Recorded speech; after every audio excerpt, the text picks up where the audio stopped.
성경 말씀 출애굽기 15장 22절에서 27절 말씀 보겠습니다.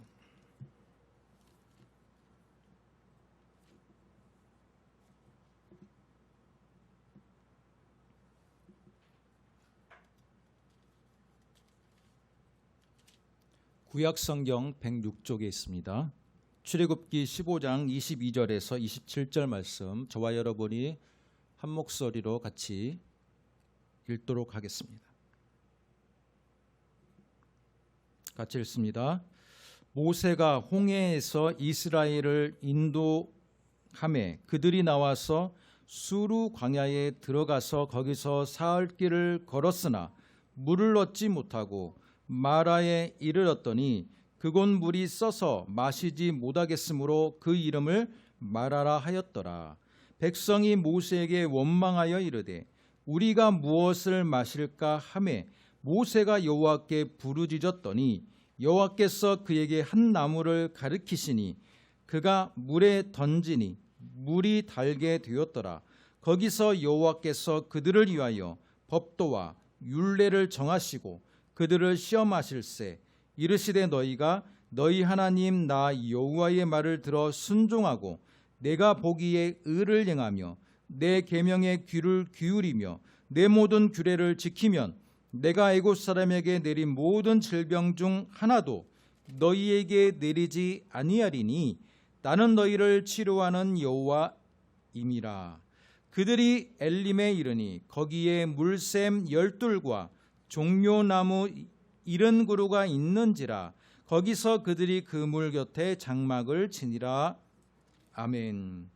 출애굽기 15장 22절에서 27절 말씀, 우리가 이 말씀을 읽었습니다. 이 말씀을 가지고 신앙과 현실의 장벽이라는 제목으로 말씀을 듣도록 하겠습니다.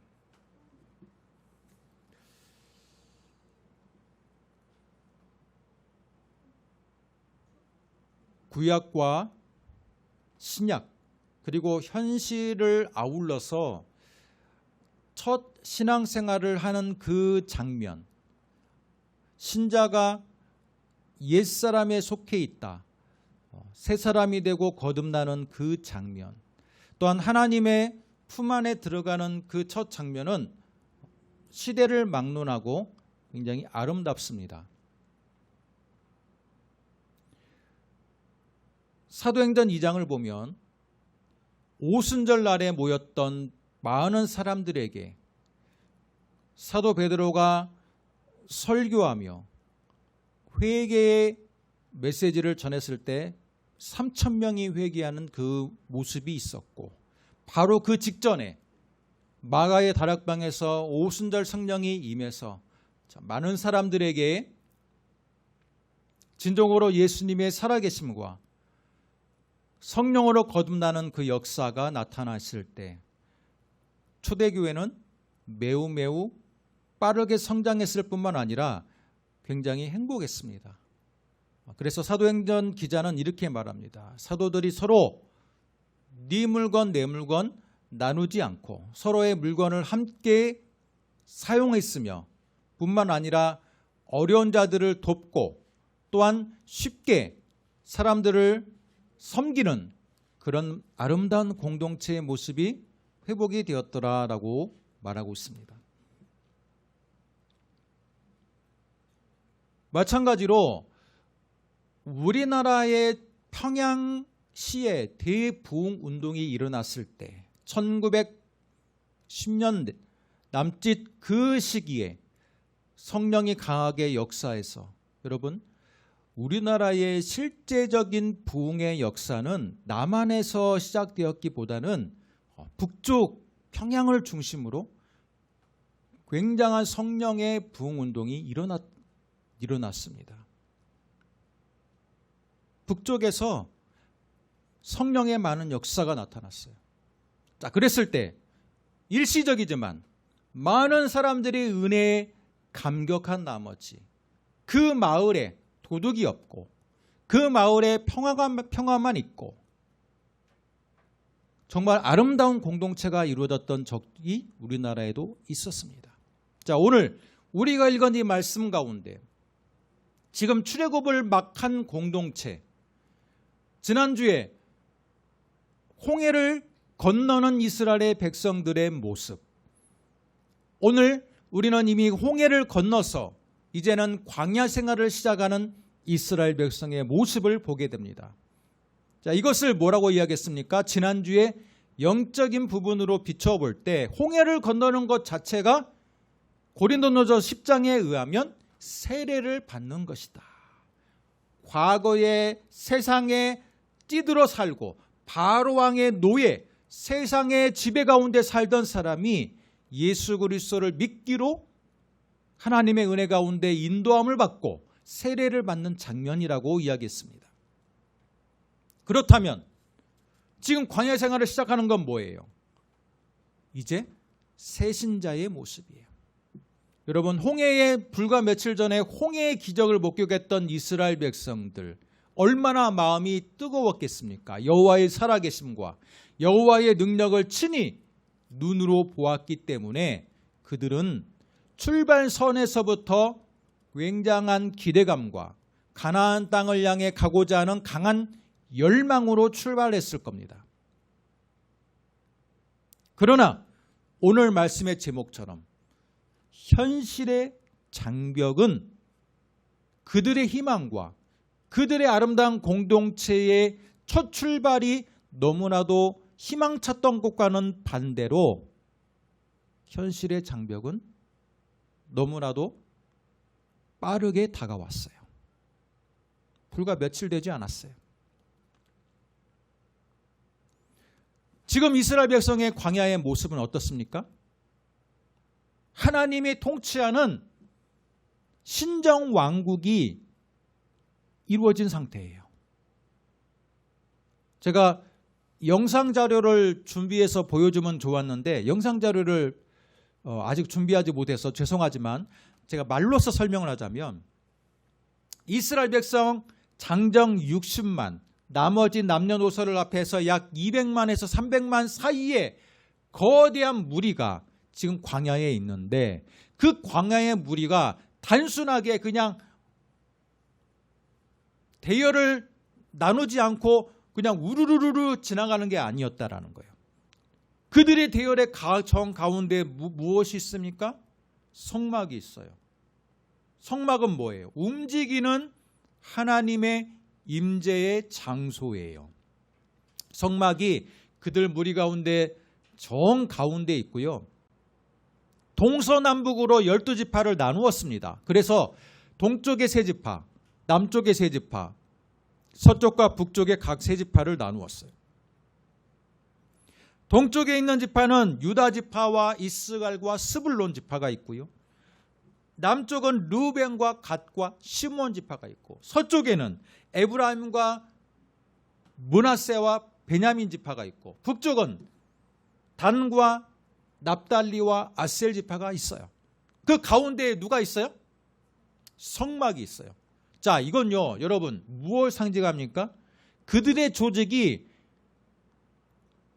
동서남북으로 왕을 모시는 체계적인 조직의 형태를 갖고 있었다라는 거예요. 여러분, 원래 고대로 갈수록 왕은요 소중한 몸이기 때문에 어디로 행차를 하든지 전쟁을 나가든지 왕은 맨 그 대열의 가운데 있습니다. 그렇습니까? 안 그렇습니까? 왕이 제일 먼저 앞에 가지고 싸웁니까? 왕이 전사하면 끝인데. 그렇기 때문에 왕은요 가장 안전한 장소, 가장 핵심의 장소에 정중앙에 위치해 있는 거예요. 자, 이곳으로 볼 때 성막이 맨 중앙에 있었다는 것은 무엇을 말하는 겁니까? 성막이 맨 중앙에 있었다는 건 성막이 뭐예요? 하나님의 임재의 장소인 지성소가 있는 곳이에요. 하나님의 임재가 있는 곳이에요. 하나님은 임재가 구름기둥과 불기둥으로 임재하고 있어요. 자, 그 임재가 정중앙에 있다는 건 뭡니까? 하나님이 왕이라는 거예요. 하나님이 왕. 인간적인 모세가 왕이 아니라 모세는 하나님과 인간 사이를 중재하는 대리자였을 뿐이지 진정한 왕은 여호와 하나님이었다는 거예요. 그러면 이 왕국은 뭐예요? 신정왕국이에요. 하나님이 왕이 되어 있는 왕국이에요. 얼마나 출발이 멋집니까? 하나님이 정중앙에, 지성소에는 구름기둥과 불기둥으로 인도함을 받고, 그 구름기둥과 불기둥에 따라서 이스라엘 백성이 광야에 그 험난했던 길을 인도함을 받고 계속해서 걸어갑니다. 계속해서 걸어갑니다. 그것을 인도하는 인간적인 지도자는 모세였지만 진정한 왕은 여호와 하나님이었다라는 거예요.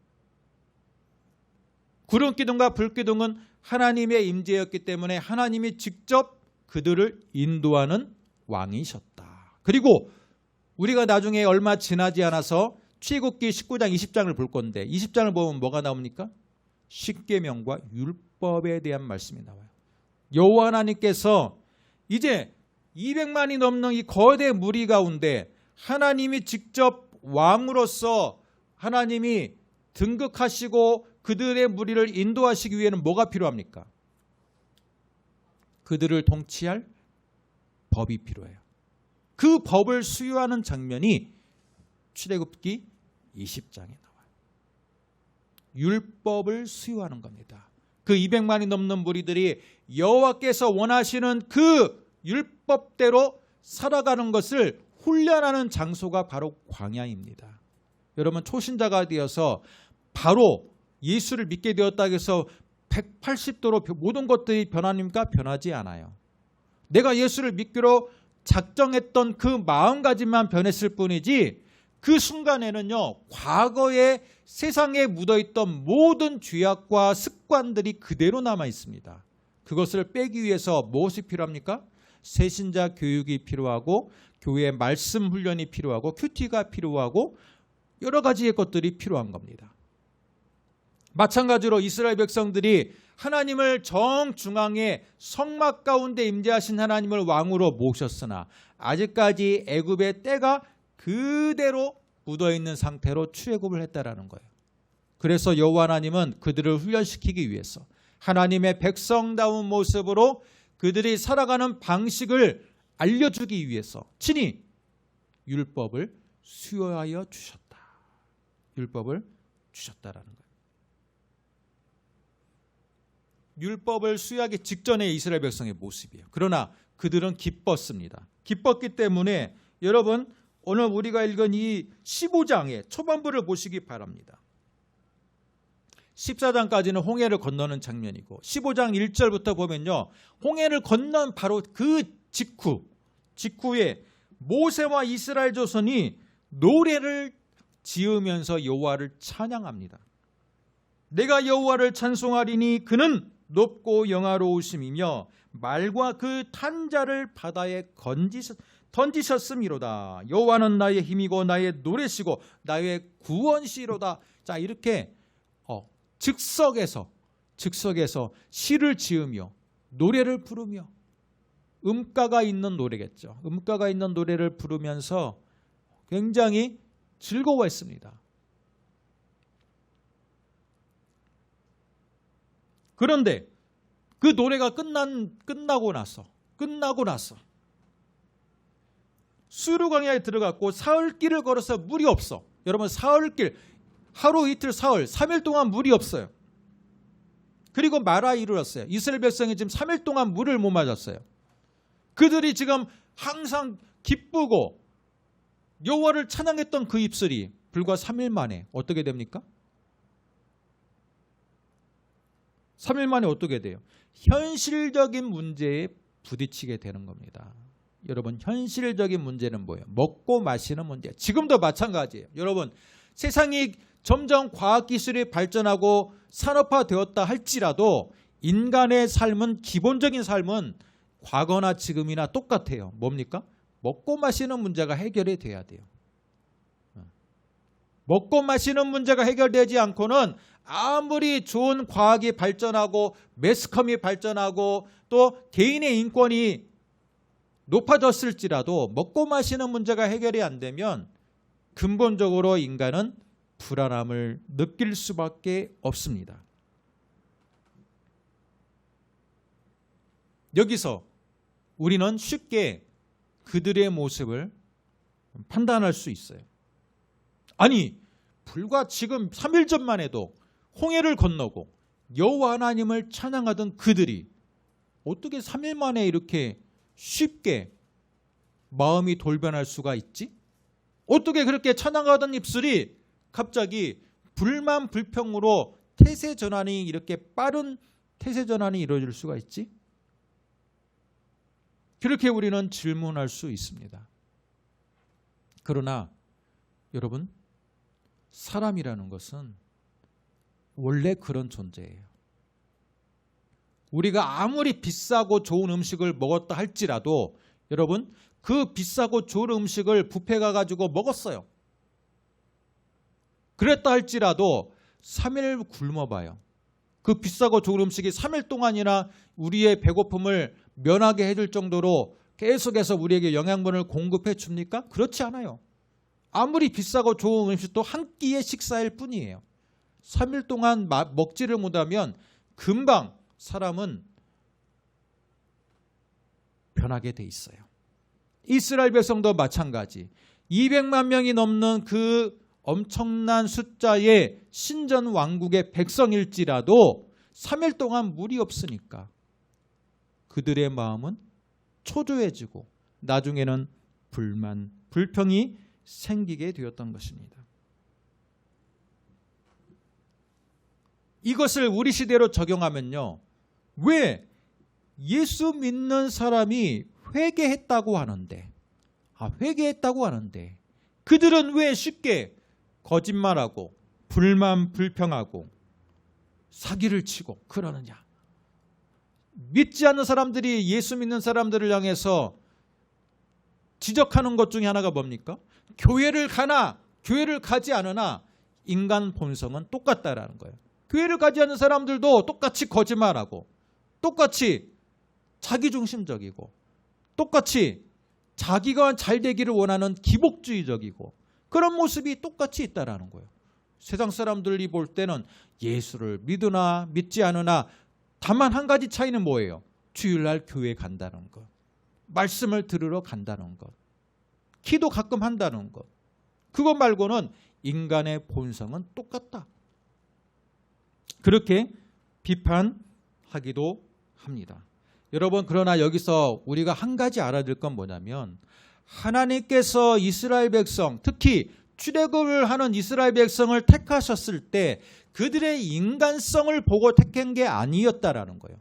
여러분, 그들의 인간성이 애굽 시민들보다 훨씬 더 좋았기 때문에 그들을 하나님의 백성으로 택했습니까?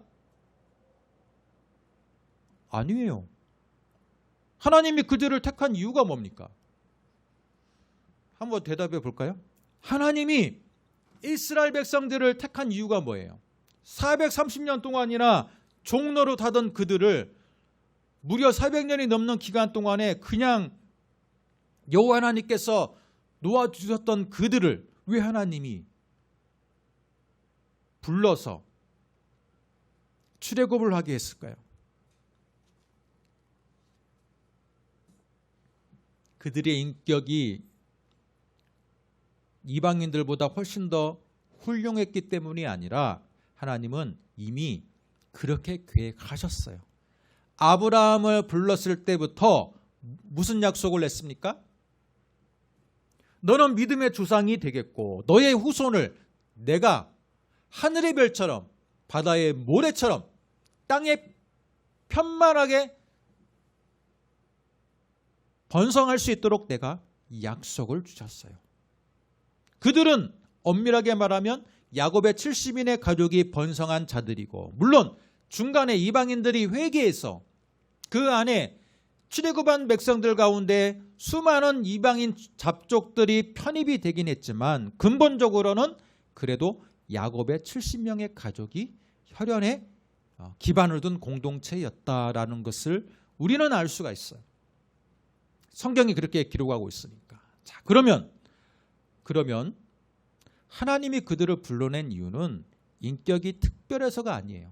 다만 그들이 하나님께서 아브라함을 통해서 이미 약속을 했고 그들의 후손을 통해서 하나님의 나라의 백성을 만들기로 하나님이 이미 작정을 했고 그 약속을 때가 되고 시간이 되었기 때문에 하나님이 그 약속을 지킨 것뿐이에요. 그들 역시 400년 동안이나 자자손손 이스라엘이 아닌 애굽에 살았기 때문에 그들 역시 애굽의 철저한 문화와 문명에 익숙해진 사람들이에요. 애굽의 타락한 죄악상에 물들어 있는 사람들이에요. 다만 하나님이 특별히 사랑했기 때문에 그들을 홍해를 건너갈 수 있는 은혜를 주셨고, 현대로 말하면 세례받고 예수 믿을 수 있는 은혜를 주신 것뿐이에요. 그러나 세례받고 은혜받고 그 직후에 마음의 평화를 누리고 기쁨이 있었지만 아직까지는 무슨 세상에 때가 많이 묻어있고 죄악이 묻어있는 그들의 정체성이 그러한 정체성이었다는 거예요. 그렇기 때문에 예수를 믿어도 똑같네, 또는 출애굽을 하고 홍해를 건너도 3일 만에 불평하는 이 사람들의 모습을 보면서 우리는 쉽게 실망할 필요가 없다라는 거예요. 왜? 그들 인격 역시 특별한 인격이 아니라 그냥 하나님의 선택을 받았을 뿐이지 언제든지 마음이 돌변할 수 있는 변덕스러운 인간이었고 죄악에 물든 인간이었기 때문에 그들을 보고 쉽게 정죄하거나 실망하는 것은 올바른 믿음의 관점이 아니다. 올바른 믿음의 관점이 아니라는 거예요. 우리 역시 3일만 먹지 않으면 어떻게 될까요? 그럼에도 불구하고 하나님을 찬양하고 하나님에 대한 기쁨이 넘칠까요? 그렇지 않아요. 우리도 똑같은 사람이에요. 3일이 아니라 하루만 굶어도 굉장히 예민해지고 굉장히 불평하게 되고 입이 거칠어지는 연약한 인간일 뿐인 겁니다. 그렇기 때문에 우리는 예수를 믿기 전과 예수를 믿은 후의 차이를 많은 사람들이 별로 없다, 그렇게 단정하기도 해요. 왜? 겉모습은 똑같고 또 과거의 습관이 일순간에 단절되지 않기 때문에 일순간에 단절되지 않아요. 그러나 그것은 여러분 하나도 변하지 않았다라고 말한 것은 우리의 착각일 수 있어요. 하나님의 시각으로 보면 그들의 마음 중심에 작은 한 알의 씨앗이 심겨진 거예요. 무슨 씨앗? 복음의 씨앗. 여러분 마태복음 13장을 보면요. 자, 13장 한번 찾아볼게요. 31절.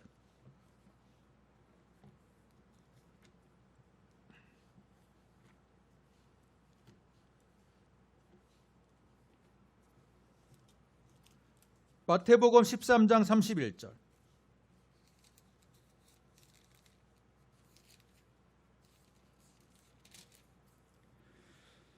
(31절) 32절 같이 읽습니다. 시작.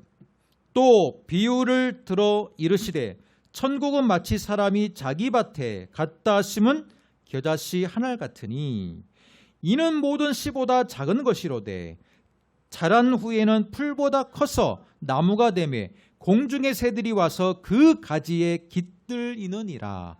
예수님께서 많은 천국의 비유를 했는데 우리가 그중에 잘 알고 있는 이 겨자씨 비유. 겨자씨 여러분 본 적 있습니까? 깨 한 알보다 더 작아요. 이스라엘의 성지순례를 갔다 오신 한 전사님이 각 우리 교회 그 사람들에게 겨자씨를 나눠줬어요. 그래서 옛날에 성경책에 이 겨자씨를 스카치 테이프로 성경의 그 안쪽에다 붙여놓은 적이 있어요.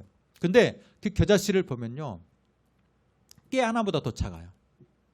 자세히 눈이 나쁜 사람들은 아마 발견하지 못할 정도로 굉장히 작습니다. 그런데 이 겨자씨 한 알이 나중에 토양에 안착해서 심기워지면 굉장히 커다란 나무가 같이 성장하거든요. 예수님이 그 비유를 든 거예요. 그러면 여기서 겨자씨는 무엇입니까? 예수를 믿기 시작한 바로 그 시점이에요. 예수를 바로 믿기 시작한 그 시점은요, 우리 마음속에 겨자씨 하나처럼 굉장히 작은 부분에 영향을 미친다는 거예요. 그러면 겨자씨가 아닌 나머지 부분은요, 과거의 모습하고 하나도 변한 게 없어요. 하나도 변한 게 없어. 이 겨자씨 하나가, 그러나 처음에는 너무나도 작은 겨자씨 하나가 우리 마음밭에 하나 떨어졌지만, 그래서 언뜻 보기에는 하나도 변한 것처럼 보이지 않지만 나중에 이 씨앗이 점점 뿌리를 내리고 자라면서 어떻게 커집니까? 나중에는 몰라보게 성장하는 거예요.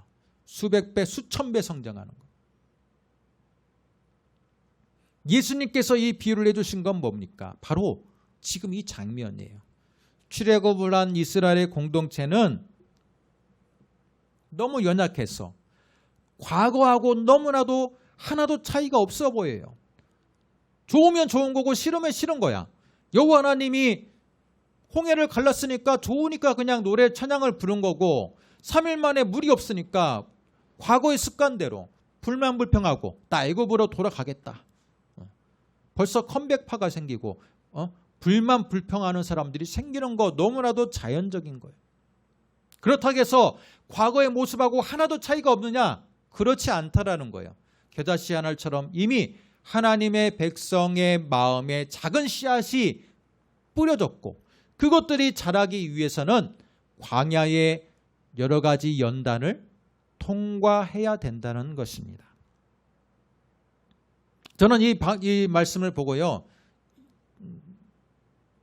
나라면 이 상황에서 어떻게 했을까 생각해 봤는데, 그 결론은 뭐냐면, 나라도 광야에서 마실 물이 없고 여러분 광야 얼마나 무덥습니까? 지금 우리 34도 35도만 돼도 죽겠다 그러는데, 지금 동남아는 40도가 넘어가고 있거든요. 그런데 지금 이스라엘 백성이 서 있는 광야는 40도를 넘기는 곳이에요. 그곳에 3일 동안 물이 없다라는 건요, 정말 참기가 힘든 위기예요. 나라도 광야에서 마실 물이 3일이나 없으면 불만불평할 수밖에 없을 것 같다라고 저는 그렇게 생각했어요. 아니, 불만불평할 것이다, 할 거예요. 여러분은 어떻습니까? 불만불평 하겠습니까? 안 하겠습니까? 소빈이가 끄떡끄떡하고 있습니다. 우리 이소명 씨, 불만불평 할 것 같아요? 안 할 것 같아요? 잘 모르겠대. 주원이는 잘 모르겠습니까?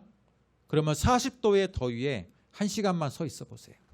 40도의 더위에 1시간만 서 있어 봐요. 그러면 나에게 물을 주지 않으면 도저히 참을 수 없다라고 고백할 겁니다. 그러나 그 더위를 3일이나 참았던 이스라엘 백성이 드디어 3일 만에 폭발을 했습니다. 자, 이것을 해결해 주시는 분은 누굽니까? 여호와 하나님이세요. 그러나 이 장면에서 우리가 교훈을 얻을 것은, 하나님은 인간의 어려움과 시련을 당할 것을 직접 보디가드처럼 막아줘서 예방하시는 분이 아니라는 거예요. 인간의 시련과 어려운 이 사건을 하나님은 그대로 맞이하게 하세요. 다만 하나님은 그럴 때마다 하나님의 도우심을 받아서 우리가 믿음으로 극복할 수 있도록 은혜를 주시는 분이다라는 거예요. 마찬가지예요. 우리가 예수를 믿는다고 해서 우리에게 시험이나 환난이 없습니까? 있어요. 세상 사람들처럼 똑같은 여러 가지 궁핍함과 어려운 문제들은 그대로 닥칩니다. 이스라엘 백성처럼.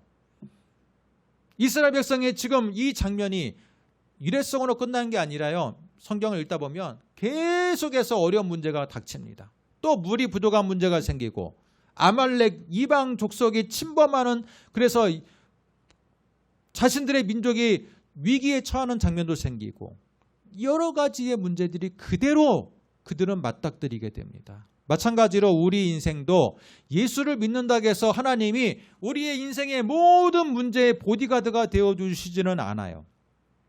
그러나 중요한 것은 그럴지라도 하나님은 그럴 때마다 하나님의 도우심의 손길로 말미암아 우리가 믿음으로 극복할 수 있도록 은혜를 주시는 분이다라는 겁니다.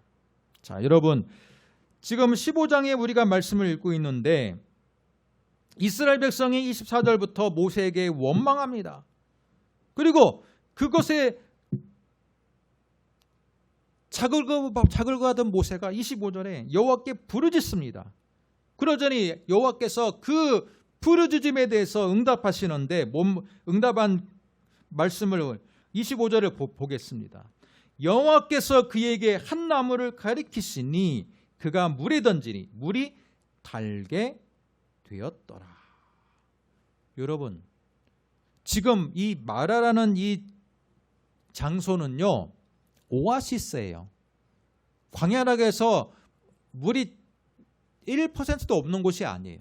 가끔 물의 그 지하수가 지나가다가 어떤 한 웅덩이 같은 곳에 물이 고이는 장소가 바로 오아시스예요. 근데 지금 말하는 것도 오아시스는 오아시스인데 문제는 그 오아시스의 물이 사람이 마실 수 없는 쓴물이었다라는 거예요. 그러니까 이스라엘 백성이 더 화가 나는 겁니다. 분명히 눈앞에 물은 있는데 이 물이 마실 수가 없는 물이에요. 그래서 그 물의 장소를 뭐라고 지금 표현하고 있습니까? 마라. 따라해 보겠습니다. 마라예요. 이 마라라는 게 무슨 말입니까? 히브리어로 쓰다, 쓴물이란 뜻이에요. 이 마라라는 지명, 다른 지명이 있었는데 이스라엘 백성은 그 지명을 자신들이 경험하고 똑같이 생각하는 공통적인 단어, 이 마라라고 표현했습니다. 그런데 그 쓴물을 향해서 하나님의 해법은 뭡니까? 어떤 한 나뭇가지를 꺾어가지고 그 나뭇가지를 물에 던져라. 모세가 그대로 했어요. 하나님이 지목한 그 나뭇가지를 꺾었다가 던졌어요. 그랬더니 그 물이 어떻게 됐습니까? 쓴물이 아니라 단물이 되어서 사람이 마실 수 있는 물로 변화가 되었습니다. 자, 이것을 가리켜서 우리가 조금 더 영적으로 이 부분을 해석해 본다면 이 부분은 바로 예수 그리스도의 십자가를 가리킨다라고 볼 수 있어요. 한 나무가 바로 하나님이 지목하신 그 나무가 예수 그리스도의 십자가로 본다면 어때요? 우리의 그 고통, 우리의 그 어려운 문제로 인해서 실험하고 있을 때, 그것에 대해서 하나님께 부르짖을 때 하나님은 예수 그리스도의 능력을 가지고 그것에 대해서 우리에게 응답하시는 분이다. 여러분, 구약 성경에서 마라라는 단어가 여기서 한 번 등장하지만 또 한 번 등장하는 장면이 있습니다. 어디입니까? 혹시 아세요? 구약 성경에서 마라라는 말이 또 한 번 등장해요. 룻기서를 보겠습니다. 룻기서 1장 20절 21절. 구약 성경 403쪽을 보겠습니다.